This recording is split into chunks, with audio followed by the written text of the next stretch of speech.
satu kesempatan nama baik buat saya karena saya bisa bertemu dengan Bapak Ibu dan saudara sekalian untuk yang pertama kali.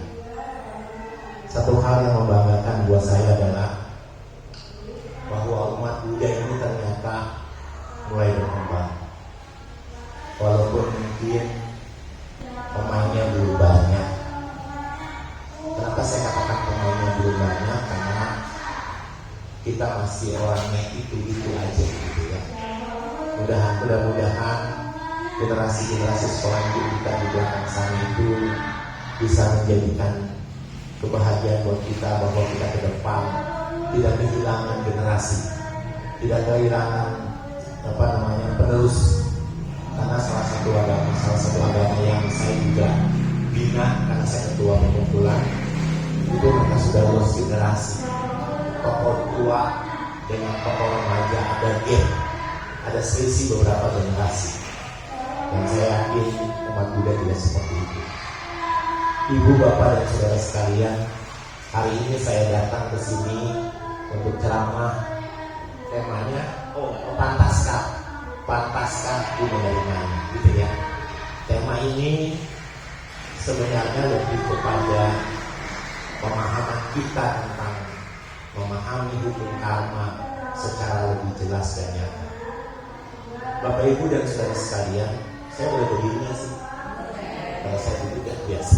Saya biasa kalau ceramah pakai papan tulis. Makanya saya sedikit jarang menggunakan whiteboard, PowerPoint. Bapak Ibu saya. Kalau PowerPoint saya kalau tentang agama banyak sekali. Karena kalau saya pakai PowerPoint, Bapak Ibu, saya tidak improve, ya.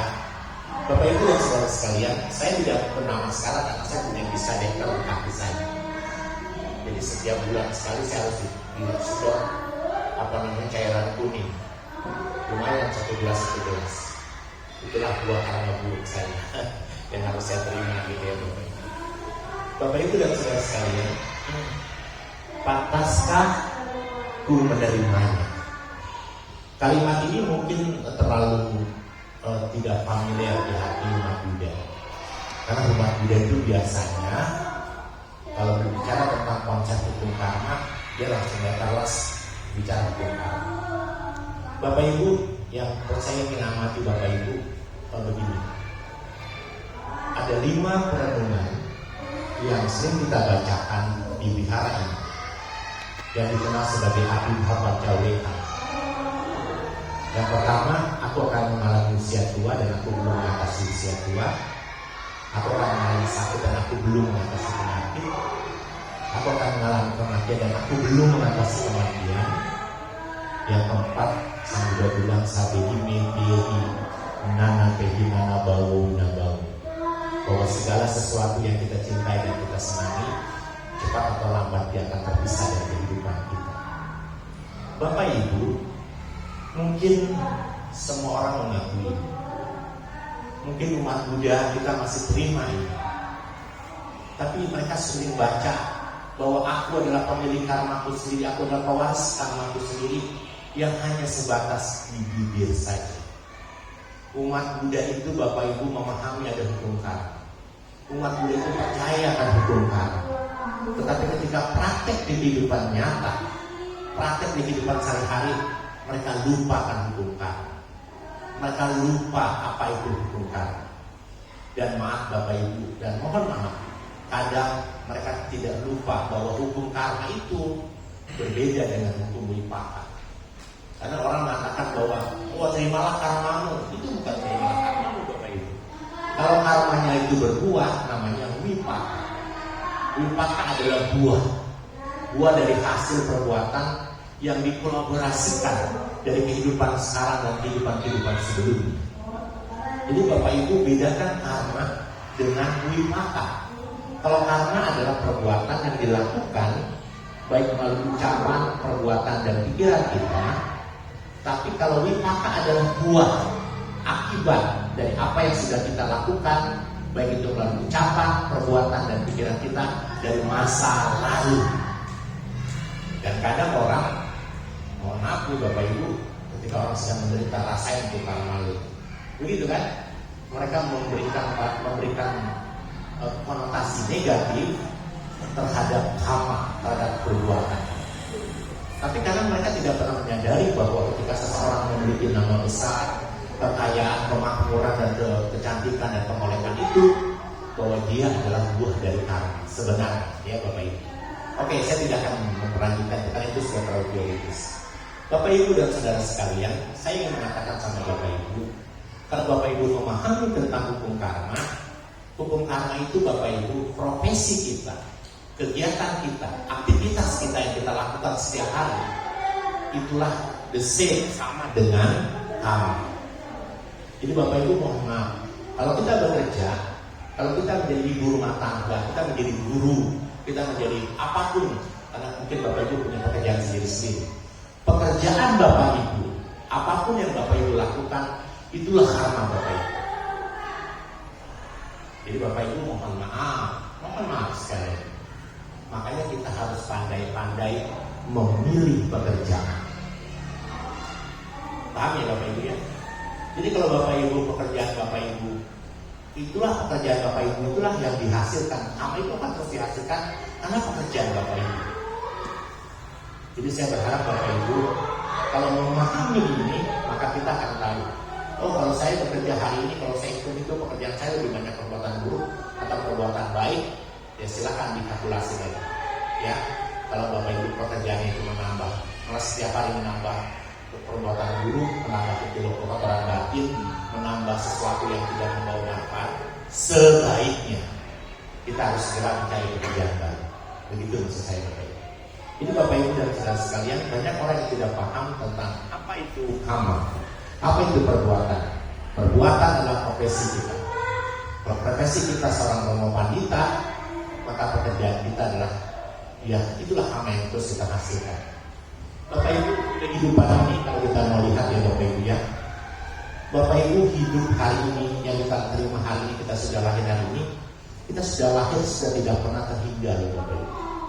Kalau kita berbicara tentang hukum Patisamuppada, Bapak Ibu harus tahu bahwa kelahiran kita sekarang bukanlah kelahiran kita yang pertama. Kelahiran kita sekarang bukanlah kelahiran kita yang ke-20, ke-30. Kita sudah lahir jutaan tahun, ribuan tahun, miliaran tahun yang tidak pernah ada ujung. Artinya apa Bapak Ibu? Kalau gitu, ketika sekarang kita lahir sebagai manusia, karena lahir sebagai manusia itu susah Bapak Ibu. Buddha mengatakan dalam Dhammapada, ijo manusa patilabu, icang macana ciwita, icang sabhama sawana, ijo budo upadokti. Ada 4 hal yang sulit kata Sang Buddha. Apa 4 hal yang sulit itu? Yang pertama, lahir sebagai manusia.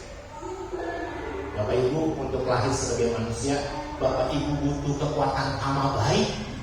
Butuh kekuatan kama baik. Dan kama baik itu apa? Kalau kita baca Parita, danang dadatu sadaya, silang rakantu sabada, bawana birata hontu, bergacantu dewata gata. Untuk lahir sebagai manusia hari ini Bapak Ibu, Ibu membutuhkan timbunan kebaikan. Bapak Ibu membutuhkan parami yang cukup, dengan dana, dengan sila, dengan latih meditasi, walaupun belum mencapai jana. Itu modal supaya kita bisa lahir dalam manusia. Dan apa yang terjadi Bapak Ibu? Icang macana jiwita, sudah lahir sebagai manusia susah, hidup sebagai manusia juga susah. Betul kan Bapak Ibu? Kita harus berjuang. Waktu kita tukarkan dengan pekerjaan yang kita hasilkan, kita tukar lagi dengan uang yang kita dapat, apa yang kita lakukan Bapak? Kita buat bayar cicilan rumah, cicilan kendaraan, sekolahkan anak, besarin anak. Dan apa yang terjadi? Kita setiap hari habis waktu kita hanya untuk mengejar dunia. Bapak Ibu setuju nggak itu?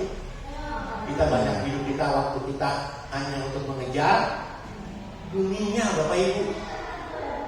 Padahal dunia ini Bapak Ibu adalah sebuah fata morgana. Dunia ini hanya sebuah proses yang hanya terus berlangsung. Setelah itu kita akan mengalami proses pemadaman. Bapak Ibu, apakah kita pantas hari ini menggenggam dunia? Apakah kita pantas hari ini ketika kita menerima pujian, lalu kita bangga dengan pujian itu? Apakah kita harus merasa sedih ketika kita dihina, ketika kita mendapatkan kejoliman, lalu kita sedih dan kita mengakhiri kehidupan ini? Sayang Bapak Ibu, kehidupan ini Bapak Ibu adalah sementara. Kenapa sementara? Karena tidak ada yang pantas untuk kita lekati dan kita genggam. Nah, saya berlanjut Bapak Ibu ya. Kehidupan sebagai manusia sangat susah. Kita harus menukarkan waktu kita, tenaga kita, apapun kita kerjakan hanya untuk mempertahankan kehidupan. Dan apa yang terjadi Bapak Ibu? Semakin kita kaya, semakin kita punya uang banyak, biasanya kita semakin worry dan takut. Betul Bapak Ibu? Mau disimpan di mana ini? Mau taruh di mana ini? Padahal Bapak Ibu, hidup itu harus tukar-tukaran. Saya katakan tukar-tukaran apa? Kalau kita sudah punya sesuatu, harus kita tukarkan. Dengan apa? Kita tukarkan dengan kebaikan, Bapak Ibu. Kenapa? Karena kebaikan itu, Bapak Ibu dan saudara sekalian, akan membawa kita nanti pada saat kita meninggal dunia, cuti dalam agama Buddha, maka kita tidak akan pernah lagi menyesali setelah kita hidup bertahun-tahun, 50 tahun, 60 tahun, 70 tahun, hanya jadi manusia yang sia-sia. Kita harus jadi manusia yang berguna, manusia yang memberikan manfaat yang besar buat umat, buat kemajuan batin kita, Bapak Ibu. Nah, karena itulah Bapak Ibu, tema saya hari ini adalah pantaskah aku menerimanya? Bapak Ibu, kehidupan ini begitu pelik, betul kan Bapak Ibu? Kita diam diomongin, kita banyak ngomong, diomongin. Bapak Ibu mohon maaf, ibu di rumah aja gak kewihara saja diomongin, apalagi kewihara. Betul Bapak Ibu? Di wihara ini Bapak Ibu, banyak orang bisa berbuat baik. Betul, setuju. Tapi di wihara juga kita sering menerima buah karma buruk kita. Makanya gue bilang jangan wihara, kan lu jadi ribut tuh sama dia. Betul kan Bapak Ibu? Orang sering bilang wihara itu adalah rawan konflik. Betul Bapak Ibu? Tapi Bapak Ibu dan saudara sekalian, wajar kita manusia. Kita manusia yang belum tercerahkan. Kalau dalam agama Buddha bilang katanya, kita manusia yang masih putu jana. Manusia yang belum tercerahkan itu pasti ada marah, ada benci, ada emosi, ada kesel, dan semuanya itu Bapak Ibu wajar. Tapi kalau kita kesel, kita marah, kita tempatkan kemarahan kita, kesel kita buat orang lain, rasanya tidak pantas. Ya Bapak Ibu ya, wihara adalah tempat buat kita menanam kebaikan. Kalau saya tidak suka dengan orang itu, ketika saya tidak setuju dengan pendapatnya, lebih baik diam daripada kita ngomel. Betul Bapak Ibu? Karena dia juga tidak mau diomeli, ya. Nah Bapak Ibu, saya hari ini mengatakan sama Bapak Ibu, kenapa saya mengambil judul ini? Pantaskah aku menerimanya? Karena banyak orang mengeluh Bapak Ibu. Satu hari saya diundang ceramah Bapak Ibu. Ketika saya diundang ceramah, ada selesai saya ceramah, ada seorang ibu wanita, ada seorang wanita ya Bapak Ibu, usianya 40 lebih. Dia bertanya kepada saya, Romo boleh saya ketemu Romo? Oh silakan.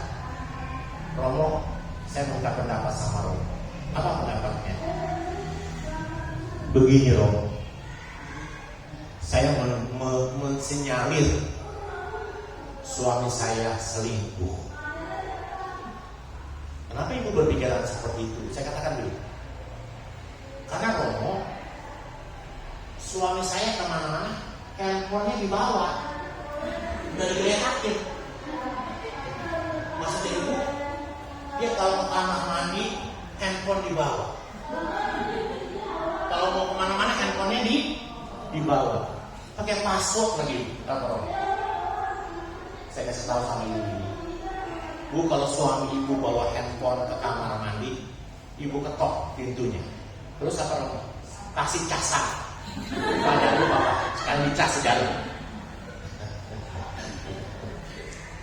Bapak Ibu, kenapa ibu mengatakan suami ibu selingkuh?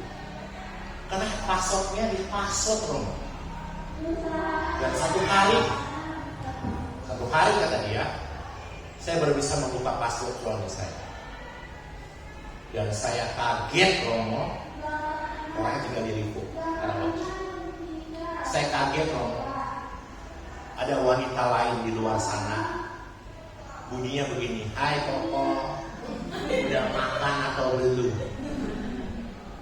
Bapak Ibu, kalau ibu sekarang menerima handphone suami ada tulisan seperti itu, bagaimana itu? Marah nggak? Golok ya? Bapak Ibu dan saudara sekalian, terus saya tanya sama ibu. Jadi ibu apa ya? Ibu maunya apa? Saya bingung, Romo. Pernikahan kami sudah hampir belasan tahun. Anak-anak saya sudah besar. Apa yang saya harus lakukan, Romo? Bapak Ibu, kalau ibu ditanya seperti itu, apa yang harus saya jawab? Saya bingung sebentar ya Bu, saya coba pikir dulu ya. Ibu ini siapanya suami ibu? Ya saya istrinya. Oh, ibu adalah istri. Boleh gak saya tukar saya jadi ibu? Maksud Romo, kalau seandainya saya adalah istrinya, betul? Saya nggak akan kalah sama wanita di luar sana. Kalau wanita di luar sana cuma bisa nanyain kok udah makan atau belum, saya istrinya. Saya hidup bersamanya. Saya bisa suapin suami saya. Jadi Romo, apa yang harus saya lakukan? Kalau dia pulang, Papa udah makan belum? Kalau udah makan kayak belum suruh duduk suapin. Selepin. Kalau orang bilang mau begitu Bapak Ibu. Bapak Ibu, saya ingin tanya sama Bapak Ibu. Sorry, dulu kita pacaran, kita masih makan bareng. Sekarang ibu-ibu yang ada di sini saya mau tanya. Ketika suami ibu makan, masih suka disendokin? Bagus. Masih suka ditemenin? Bagus. Ya, jangan biarkan suami ibu makan sendiri, nyendok sendiri. Kenapa? Mereka kerja di luar sana, kalau disendokin sama temennya cewek, modal ini.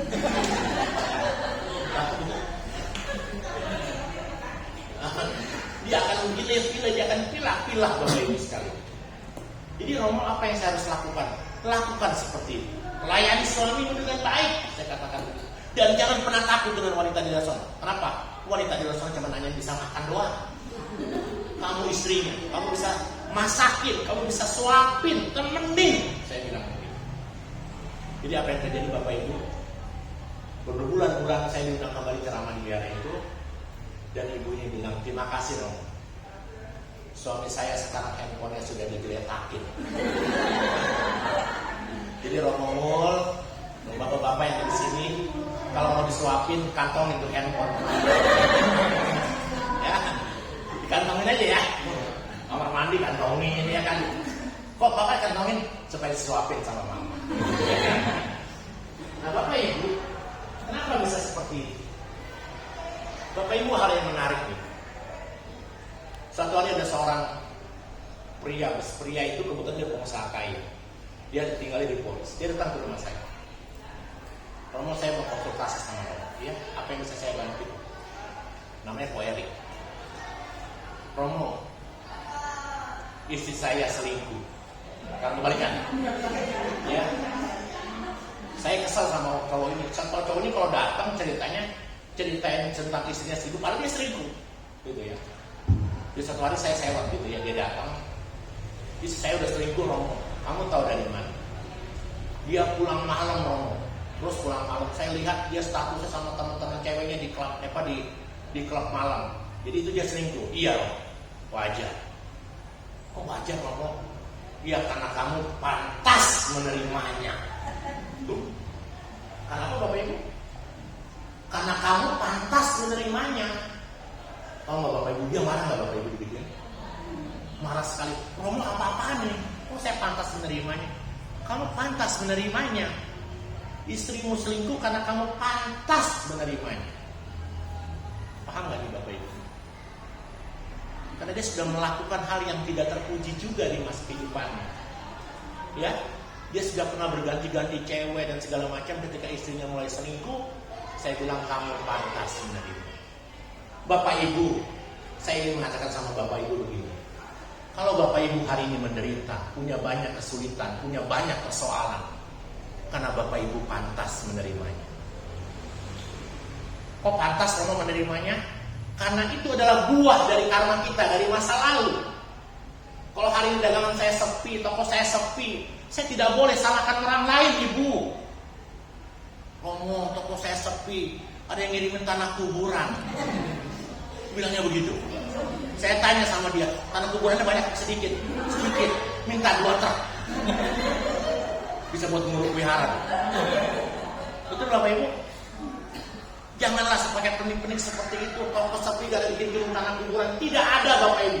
Toko kita sepi, dagangan kita sepi, mau tutup, mau bangkrut, sana kita pantas menerimanya. Kok bisa Romo? Iya, karena kita ini sedang menerima buah dari masa lalu. Buah apa? Buah kama buruk Bapak Ibu. Romo, suami saya nggak pulang. 2 hari udah nggak pernah pulang. Apa yang harus kita katakan Ibu?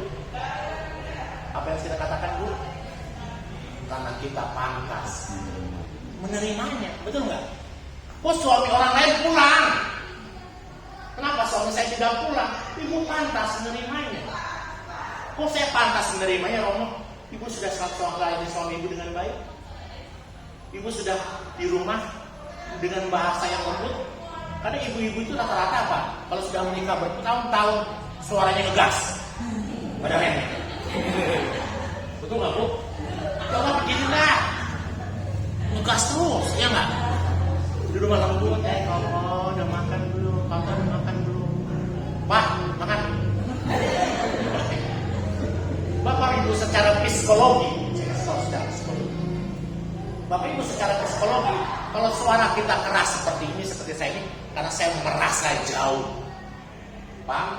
Kenapa kalau ibu ribut sama suami, sama istri, suaranya masih keras? Karena hati kita sedang jauh. Tapi kalau hati kita dekat, suaminya lembut gak? Pak, udah makan belum? Pasti ibunya habis nerima gajian suami.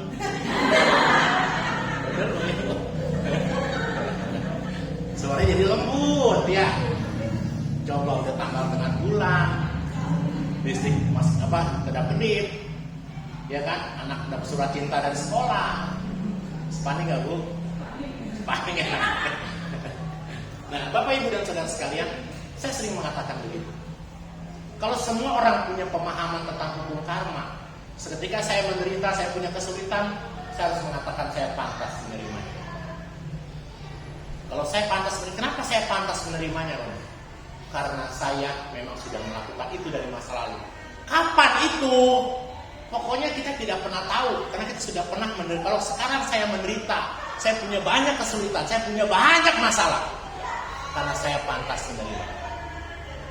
Pasti di masa lalu saya sudah pernah lakukan itu. Pasti di masa lalu saya sudah pernah melakukan itu, sehingga hari ini saya harus terimanya. Bapak Ibu, kalau semua orang sudah punya pemahaman ini, iya Romo sekarang hidupnya enak loh, udah punya mobil baru loh, apa yang harus kita katakan? Saya pantas menerimanya. Oh sombong banget nih Romo. Iya, kan saya pantas menerimanya. Kenapa? Karena itu adalah buah dari karma masa lalu kita. Bapak Ibu, kenapa tadi saya mengatakan dari 5 perenungan Abinha Pancawekana? Perenungan yang kelima, aku adalah pemilik karma aku sendiri, aku adalah pewaris karma aku sendiri. Apapun karma yang kuperbuat, baik atau buruk, itulah akan terkoalisi. Ini yang belum ada dalam benak otaknya umat Buddha di Indonesia. Apa buktinya? Melihat orang lain punya mobil baru, iri, benci. Kerjaannya malah cuma naik Grab, turun udah mobilnya diganti lagi. Dan gini nih. Bapak Ibu dia mau punya mobil kek, mau punya mobil baru kek, mobil jelek kek, karena dia memiliki karmanya sendiri. Dia telah menerima buah karmanya sendiri. Dia pantas menerimanya. Mana bahannya bagus ya? Bahan kayak gitu-gitu dulu. Kenapa? Karena kita hidupnya kepo. Betul Bapak Ibu?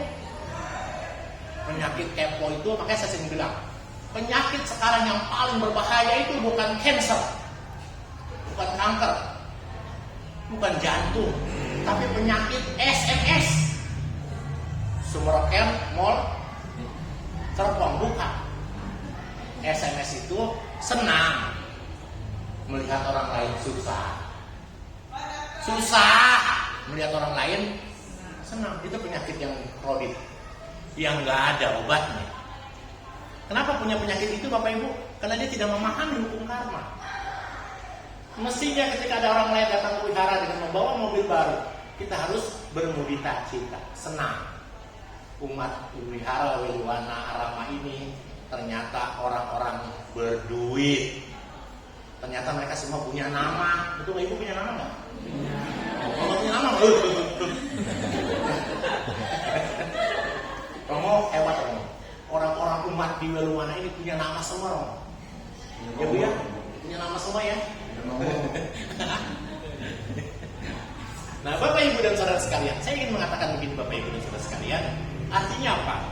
Saya ingin memberikan pemahaman kepada Bapak Ibu, pengertian kepada Bapak Ibu, bahwa yang namanya hukum karma itu harus kita ubah kalimat supaya kita bisa menyerap ke dalam kehidupan kita sehari-hari. Apa itu? Karena kita pantas menerima. Sedang sedih, saya pantas menerimanya. Sedang bahagia, saya pantas menerimanya. Supaya apa Bapak Ibu? Supaya ketika ada orang lain kaya raya, punya harta yang berlimpah, dia pantas menerimanya. Dan saya tidak lagi cemburu, saya tidak lagi iri hati, saya tidak lagi punya dengki dengan orang itu. Bagusnya kalau kayak gini Bapak Ibu. Berarti kita sudah menerapkan ajaran Buddha dalam kehidupan kita sehari-hari Bapak Ibu. Setuju Bapak Ibu? Bisa ya? Harus bisa. Romo, nih mohon maaf nih Bapak Ibu, kan kita kan dekat, kan tinggalnya kan dekat sini kan? Ya. Betul ya? Biasanya yang paling kepo kan ibu-ibu. Suaminya pulang, Pak, ya Mam, Papa tahu rumah di belakang samping kita yang mau dua rumah dari sini sih itu. Oh ya kenapa Mak? TV-nya udah bagus Pak. 54 in. Kok Mama tahu? Mama kan kemarin naik Pak ke rumahnya. Terus jadi gimana? Kok dia bisa? Kenapa kita nggak bisa? Apa yang terjadi itu? Suaminya kredit, ya belanja, ikut tetangga. Tetangga punya TV 54 in, ibu pengen. Suaminya jengek-jengek, belilah TV. Sebulan kemudian, Pak, iya Mam, Papa tahu di gang sono yang dilupa dekat siang pas mau nikung tuh dekat warung. Kenapa Mam? Dia udah punya motor baru. Kan kerjanya sama Papa bareng kan waktu itu masuknya. Papa melihat tuh motornya. Bikin malu Mama aja. Apa yang terjadi dulu? Apa yang terjadi? Kredit lagi. Wajar kalau di Indonesia banyak janda-janda muda. Banyak yang lakinya mati duluan. Karena begitu itu. Ya, Bapak Ibu. Satu hari suaminya bilang begini, "Ma, kenapa sih Pak? Mama tahu itu tetangga sebelah." Yang mana apa? Itu yang di belakang itu. Oh iya. Kan suami udah kawin lagi. Kok Mama nggak bilang? Papa kapan kawin lagi? Itu nggak Bapak Ibu? Itu ibu-ibu pintar. Bagian punya TV, punya mobil, punya ngomongin sama suaminya. Bagian suaminya saudara punya bini baru, ngomongin nggak Bu? Enggak. Ya. Tapi ibu usah khawatir. Ibu-ibu tidak usah khawatir. Sepandai-pandainya suami kita menyimpan istri muda, pasti tua juga. Jadi Bu ya, itu bebas saya pakai ya. Nah Bapak Ibu, kenapa saya ingin mengatakan itu? Karena kita sekali lagi saya ingin mengatakan, ayo Bapak Ibu, nggak ada sekarang penderitaan itu. Hidup ini enjoy saja Bapak Ibu. Aduh Romo, saya ambil listrik saya belum bayaran, anak-anak saya belum sekolah, saya makan susah. Romo, nggak usah takut Bu. Kalau ibu mati kelaparan, yang malu pengurus wihara ini. Yang malu Romo, malu ya. Ada umat Weliwana mati kelaparan. Mana fungsi Romonya? Betul Bapak Ibu? Jangan takut kita kelaparan. Romo saya takut mati, ntar nggak dikubur. Kalau kita jadi mayat, bau pasti dikubur juga, Bu, tenang aja. Ya, Bapak Ibu ya, nggak mungkin kita digeletakin, gitu loh. Nah, jadi Bapak Ibu dan saudara sekalian, saya ingin mengatakan begini. Kalau Bapak Ibu sudah memahami hukum karma dari perspektif kita pantas menerimanya, tidak ada yang pantas dan layak untuk kita membuat menderita. Kalau hari ini saya sedang sedih, saya sedang punya banyak masalah, ya sudah, saya pantas menerima ini. Bapak Ibu, apakah penderitaan itu terus menerus? Nggak akan pernah terus menerus, Bapak Ibu. Hidup itu bagaikan cait dan cabgo. Tahu cait? Kan cabgo nih. Ya, cabgo itu artinya apa? Bulan terang. Kalau cait? Bulan gelap. Cait cabgo bergantian nggak, Bu? Bergantian. Iya, nggak apa-apa, Papa sedang cait. Begitu bilangnya. Ya, tetangga lain sedang cabgo, nggak apa-apa. Udah 2 tahun, Papa, kok yang lain udah cabgo terus, Papa masih cait terus. Wajar, Ma, nanti juga balik kok cabgo.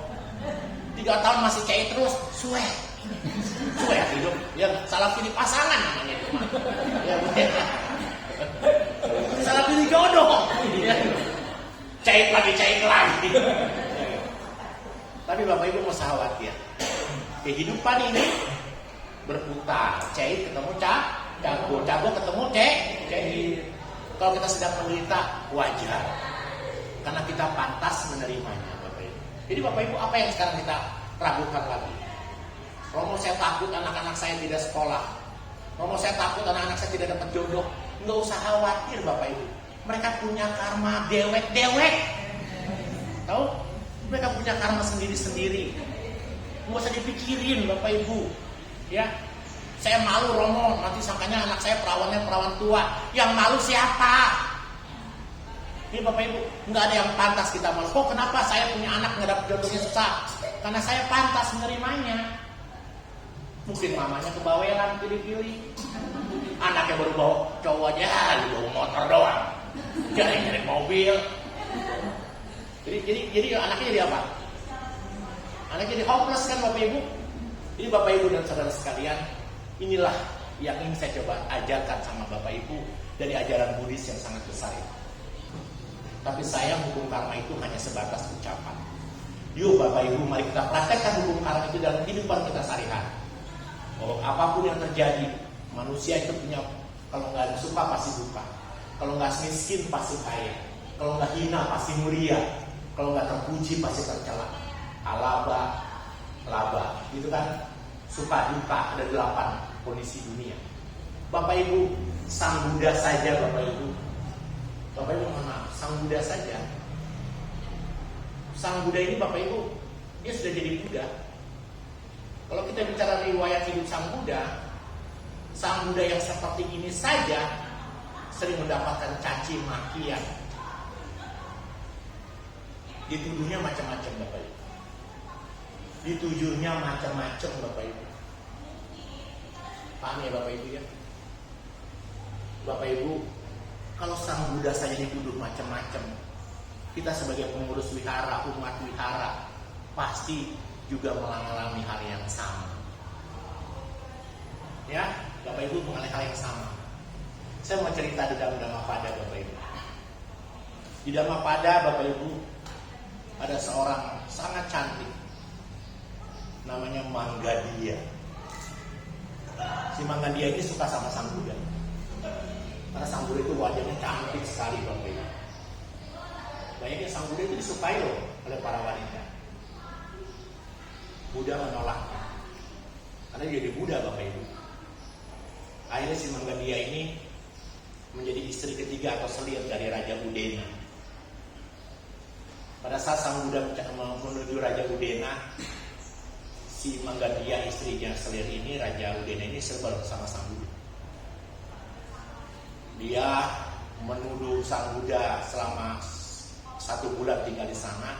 Sang Buddha lah beginilah, Sang Buddha lah begitulah. Akhirnya Ananda sebagai dayakannya Sang Buddha bilang, "Yuk Sang Buddha, di tempat ini sudah tidak nyaman. Sang Buddha dituduh ini, dituduh itu. Sebaiknya kita pergi dari tempat ini." Apa Bapak Ibu yang disampaikan oleh Sang Buddha kepada Ananda? Ananda, kalau seandainya kita pergi dari tempat ini, kita pun akan mengalami hal yang sama. Pasti kita akan dituduh juga oleh hal yang sama. Tidak apa, ayo kita hadapi saja.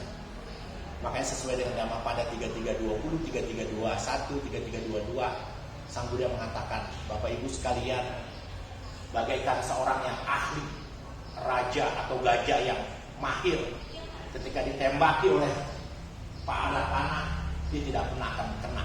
Kenapa? Karena dia sudah mahir menghalau datangnya anak panah. Begitu pula dengan kehidupan ini Bapak Ibu. Enggak mungkin kita tidak menerima buah karma buruk. Enggak mungkin kita menerima buah karma baik. Karena karma baik dan karma buruk itu pasti silih berganti. Karena itulah harapan saya sama Bapak Ibu sekalian. Ayo, ketika datang buah karma buruk, jangan salahkan orang lain. Ketika datang buah karma buruk, jangan mencari alasan untuk membenarkan bahwa kita sedang rugi, untuk membenarkan kita sedang miskin. Karma buruk yang datang, karma baik yang datang adalah buah dari masa lalu yang sudah kita tanam. Karena dia adalah buah dari masa lalu yang sudah kita tanam, kita pantas menerimanya. Betul nggak? Kalau saya sudah tanam, saya pantas nggak memetik ya Bapak Ibu? Pantas. Bapak Ibu bisa nggak kita, kalau kita belanja ke pasar di sana, kita bisa pilih. Betul ya Bapak Ibu ya? Mana buah yang bagus, mana buah yang tidak bagus. Tapi kalau buah karma itu dari hasil perbuatan kita nggak bisa pilih. Dia akan datang tanpa musim. Dia akan tiba-tiba datang berbuah tanpa memberitahukan kita. Dia akan datang menghampiri kita tanpa nunggu kita siap atau tidak. Karena itu Bapak Ibu, yang harus kita siapkan adalah kualitas batin kita. Yang harus kita tumbuhkan adalah pengertian kita tentang buah karma ini. Sang Buddha sudah mengajarkan kepada kita tentang hukum karma. Sang Buddha sudah mengajarkan kepada kita kalau hukum karma itu pasti ada buahnya yang disebut wipaka. Dan kalau ketika itu buah itu berbuah, karena saya pantas menerima. Bapak Ibu, kenapa anak-anak kita hari ini tidak punya prestasi yang baik? Kenapa? Karena saya pantas menerima. Kenapa kok anak-anak saya belum berhasil? Karena saya pantas menerimanya. Kenapa suami saya nggak pulang? Kok nggak berani? Gitu ya Bapak Ibu ya. Jadi itulah tema yang ingin saya sampaikan sama Bapak Ibu sekalian. Saya pantas menerimanya. Kalau saya sudah pantas menerimanya, tidak ada persoalan dalam kehidupan ini. Mau suka duka, mau bahagia, kaya, miskin, yang datang menghampiri kehidupan kita, tidak ada yang pantas untuk kita tolak, nggak ada yang pantas untuk kita mencari alasan pembenaran dari hal itu. Karena semuanya kita pantas menerima. Itu saja Bapak Ibu sekalian tema yang saya ingin sampaikan. Saya punya waktu kurang lebih 20 menit. Mungkin Bapak Ibu ada yang mau bertanya atau diskusi dan saya persilakan. Terima kasih. Namo Buddhaya.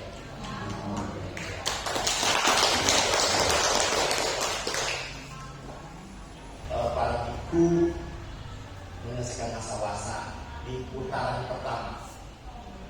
Jadi Bapak Ibu harus mengerti ini. Pawarana itu masuk, ada yang dicabut, ada yang dicait. Ya, kalau misalnya para biku telat memasuki wihara, dia sudah berada di tanah masuk wihara, tapi dia telat 1 minggu, maka hitungannya baru pawarananya di bulan di jahit depan. Tapi kalau para biku tepat masuk ke wihara sesuai dengan ketentuannya, maka hari ini adalah hari pawarana. Apa itu hari pawarana? Hari terakhir ketika seorang biku memasuki masa wasa. Jadi mulai hari ini kita akan sudah bisa menerima, para biku sudah bisa menerima persembahan dana hati. Tetapi Bapak Ibu yang lupa bahwa kalau di umat Buddha itu ada hari ini juga Sang Buddha turun dari Dewa Tawatimsa. Karena selama 3 bulan beliau mengajar Abhidhamma di surga Tawatimsa. Kami biasanya saya kebetulan pengajar Abhidhamma. Bapak Ibu bisa lihat YouTube saya Abhidhamma di Sasana Sukacita. Saya mengajar rutin setiap hari Senin. Bapak Ibu hari ini sebagai hari Abhidhamma. di mana Sang Buddha turun dari dari Sugata Pusat ke alam manusia. Untuk kalangan Buddha Theravada Thailand atau Indonesia memang tidak lazim. Tapi kalau buat Theravada Myanmar itu lazim, Sri Lanka lazim. Karena Buddha turun mengajarkan abhidhamma kepada ibunya. Jadi Bapak Ibu, Sang Buddha ini begini. Seorang Buddha itu Bapak Ibu, kalau dia masuk rahim ibunya, maka ada 4 tanda, ada beberapa tanda. Seorang ibu kalau melahirkan atau mengandung ibunya, mengandung anak seorang calon Buddha, maka ibunya bisa melihat anaknya seperti melihat akuarium ibunya ya. Jadi maaf yang lihat perut saya untuk hamil ya. Jadi Bapak Ibu, ketika seorang Ratu Maya Dewi mengandung, dia bisa melihat kandungan senjata seperti melihat dalam sebuah akuarium, ikan dalam akuarium. Lalu Siddhartha Gautama atau semua Buddha yang lahir pasti lahirnya di kandungan ibunya 10 bulan. Nggak bisa 9 bulan 10 hari, nggak bisa. Karena perkiraan 9 bulan 10 hari itu bisa kurang dari 2 minggu ya. Tapi kalau seorang Buddha pasti pas 10 bulan di kandungan ibunya. Lalu yang ketiga, seorang ibu kalau melahirkan seorang Buddha dengan cara berdiri. Nggak ada Buddha lahir pakai sesar.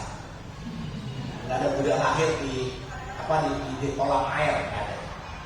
Seorang ibu yang melahirkan calon-calon Buddha pasti dengan cara disesar. Dan dia tangannya pasti memegang ranting, tangan kanan memegang ranting. Setelah lahir, anaknya pasti bisa melangkah 7 langkah ke arah utara.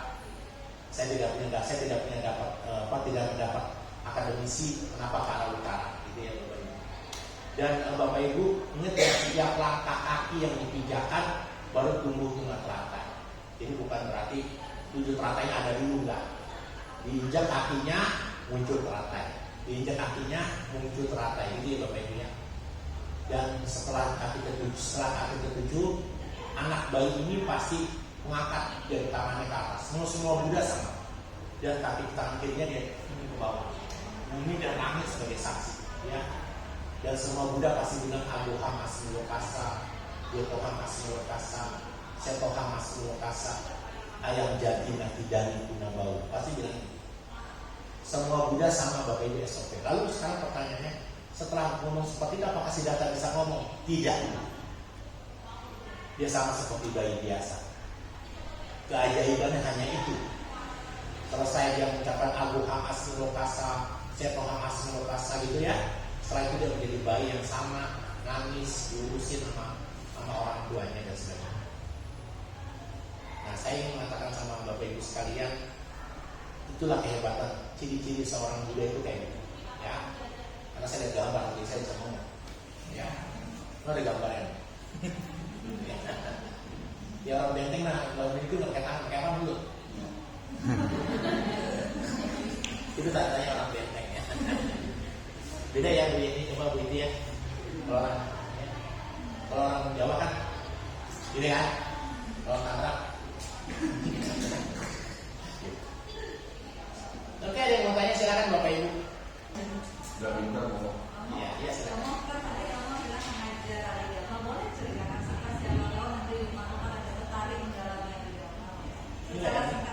Secara singkat. Bapak Ibu gini, Bapak Ibu harus mengerti.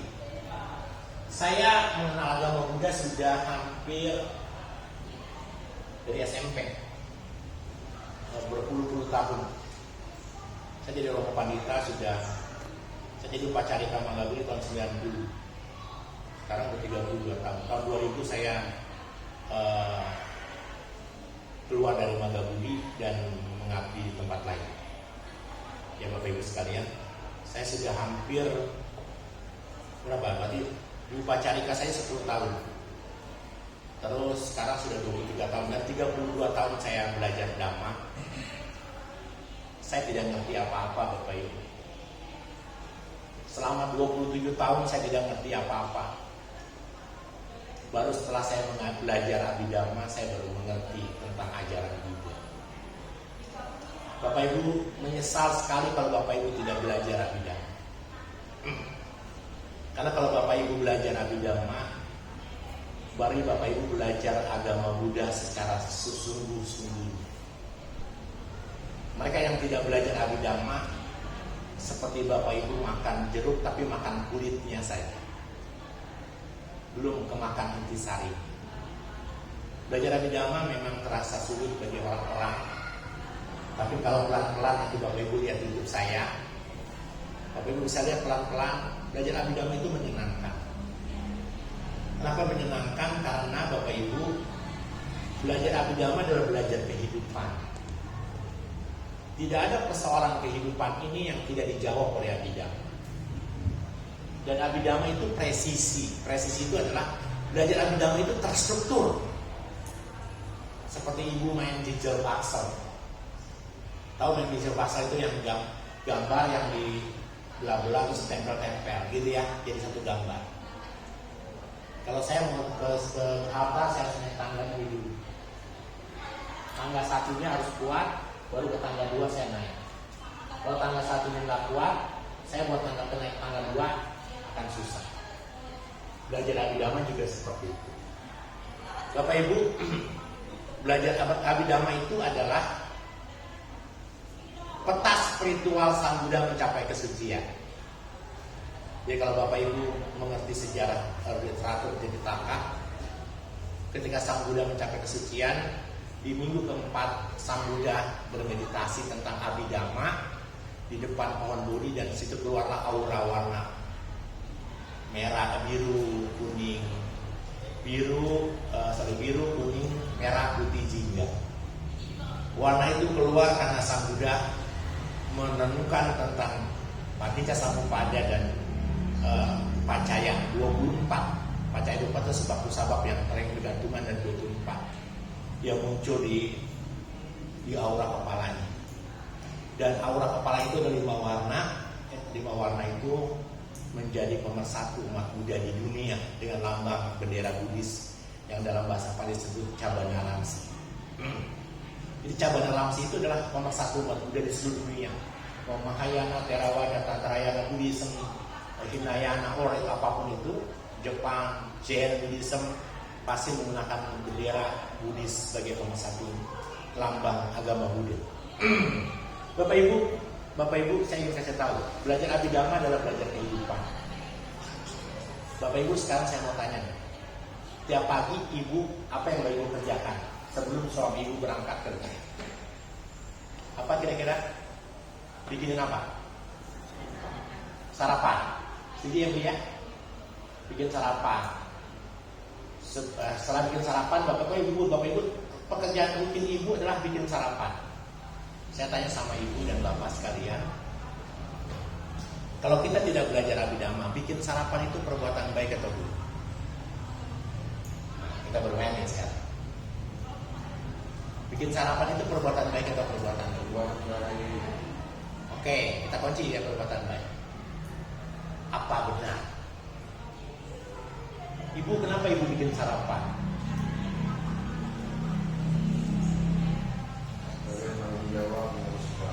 Oke, Romo, sebagai tanggung jawab juga, Romo. Waktu kita bikin sarapan itu, apa niat kita?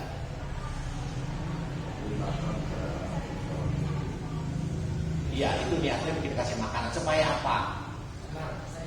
Sehat. Betul ya? Tapi jangan jengkel ya, Mo. Hah? Jangan jengkel di sarapannya. Iya, jangan jengkel. Ibu, ketika Ibu punya niat supaya suami saya bisa sarapan, supaya dia bisa sehat, Bapak Ibu sekalian, di situ pasti ada pemelekatan. Kalau yang namanya perbuatan sudah melekat, baik atau buruk? Serem ya Bu ya, kalau kita bicara Abhidhamma, kayak gitu tuh sampai ke situ. Belajar Abhidhamma itu belajar para mata hakiki. Nih Bapak Ibu nih, contoh sederhana. Ini kan wihara nih, Terus saya tertarik dengan budaya Jepang. Lalu budaya Jepang saya kantong. Apa yang terjadi? Bapak Ibu mengecap saya sebagai apa? Sebagai romo pencuri. Betul ya? 10 tahun Bapak Ibu nggak ketemu saya. Setelah 10 tahun Bapak Ibu ketemu saya di salah satu wihara, Bapak Ibu masih mengenal saya sebagai apa? Romo pencuri. Betul ya? Kalau Ibu tahu anak istri saya, maka Ibu akan bilang istri saya sebagai apa? Anak. Istri saya sebagai apa? Istri romo pencuri. Terus saya kasih tahu lagi, Ibu tahu anak-anak saya. Apa yang Bapak Ibu katakan sama anak-anak saya itu? Apa? Papahnya romo pencuri. Saya tanya itu benar atau tidak? Dalam abidama Bapak Ibu, dalam abidama nih, ketika saya mengambil barang ini, mencuri ini, walaupun mohon maaf ya Bapak Ibu, sekali mohon maaf, barang ini bergeser pindah, itu sudah pencurian kalau dalam binaya. Ya. Nah Bapak Ibu, karena saya kan udah contoh mencuri ya. Bapak Ibu, waktu saya ambil kuda rupang ini, siapa yang mengambil? Siapa yang ambil? Kalau romo rubi yang mana? Ayo saya mainnya romo rubi yang mana? Yang mana nih? Yang disebut rubi satamoko yang mana? Ayo yang mana? Jadi ujung kepala atau ujung rambut, betul ya? Tapi yang ngambil siapa? Bapak Ibu, ini lihat dalam abidama, ketika saya ngambil ini, kenapa tangan saya bisa mengambil kuda rupang ini? Karena ada yang namanya kesadaran keserakahan. Ya Bapak Ibu ya. Jadi yang mengambil ini siapa? Keserakahan. Bukan? Wah, jelas ya? Paham ya Bu ya? Bingung ya? Bingung kan? Makanya buka YouTube abidama saya. Itu sampai sebegitu itu Bapak Ibu.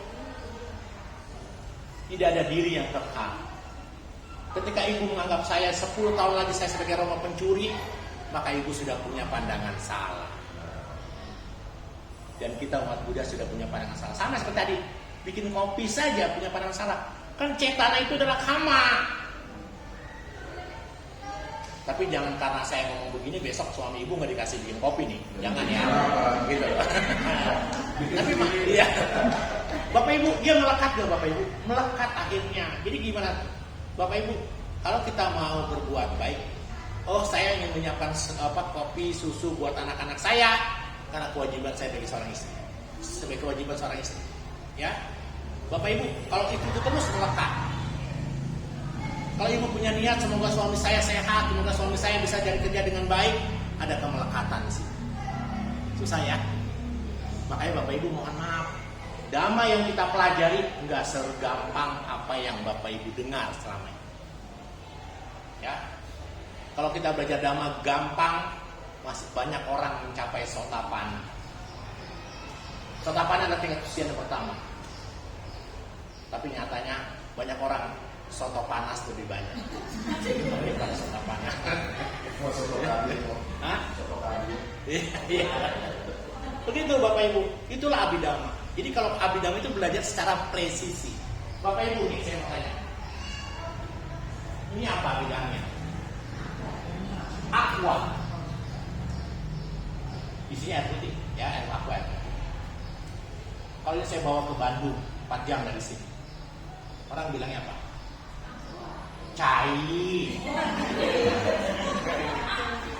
Ya airnya, cairan. Saya bawa ke Banyumas, ke Magelang, jadi apa? Banyu. Saya bawa ke Chungko, ke Taiwan, jadi apa? Sui. Saya bawa ke Inggris, jadi apa? Water. Barangnya sama nggak Bu? Kalau di Sutta, di Winaya, kita sedang belajar, ini konsep namanya. Ya, di Tangerang bilangnya air putih, di Bandung jadi cai, di Jawa jadi banyu, di Thailand apa? Di Thailand saya nggak tahu jadi apa. ya, atau di Cina jadi sui, di Amerika jadi water, di Inggris jadi water. Barangnya sama nggak Bu? Tapi penyebutannya berbeda-beda nggak? Saya dulu berantem sama teman saya. Waktu saya kecil SD, main bola, nonton bola di TV.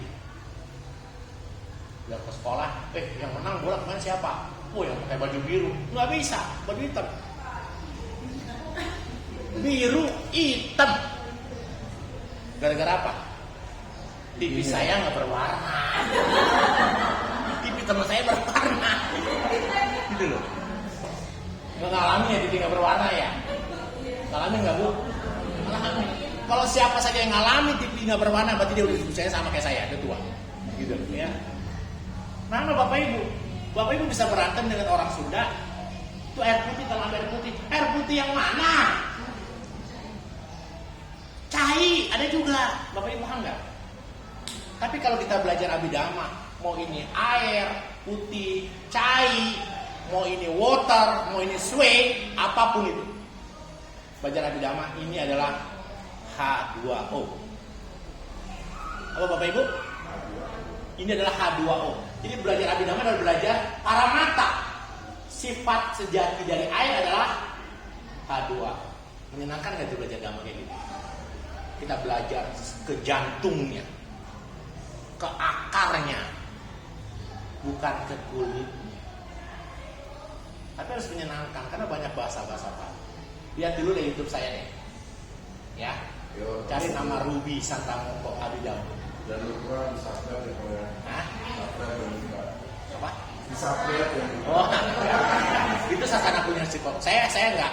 Bukan pribadi saya itu, kalau Ibu Sabda itu punya sasana, dapatnya sasana. Ibu berbuat baik ke sasana sudah. Jadi seperti itu. Belajar abidama itu, maaf ya Bapak Ibu, saya mohon maaf. Seorang Dharma Duta, siapapun dia Romo, Pandita atau Bante, harus belajar abidama. Karena kita bisa belajar paramata dhamma dengan ini. Saya harus berangkat lagi. Terima kasih Romo, terima kasih Ibu, terima kasih semuanya yang sudah memberikan kesempatan sama saya untuk berdiskusi dhamma hari ini. Saya mau bacain parita buat Bapak Ibu karena Bapak Ibu sakit. Ya. Semoga dengan kekuatan nama baik yang kita miliki, dengan kekuatan keyakinan kita kepada Buddha, Dhamma, dan Sangha, semua tanda-tanda jelek, semua mimpi-mimpi buruk, dan semua hal yang tidak menyenangkan di dalam kehidupan ini lenyap adanya dengan kekuatan keyakinan kita. Yang dunia ini tanggawa manggalanca, yocamanako satu nasasado, papa gaho busupina akatang, budanu bawina winasametu. Yang dunia ini tanggawa manggalanca, yocamanako satu nasasado, papa gaho busupina akatang, amanu bawina winasametu. Yang dunia ini tanggawa manggalanca, yocamanako satu nasasado, papa gaho busupina akatang, sangha mukbawina winasange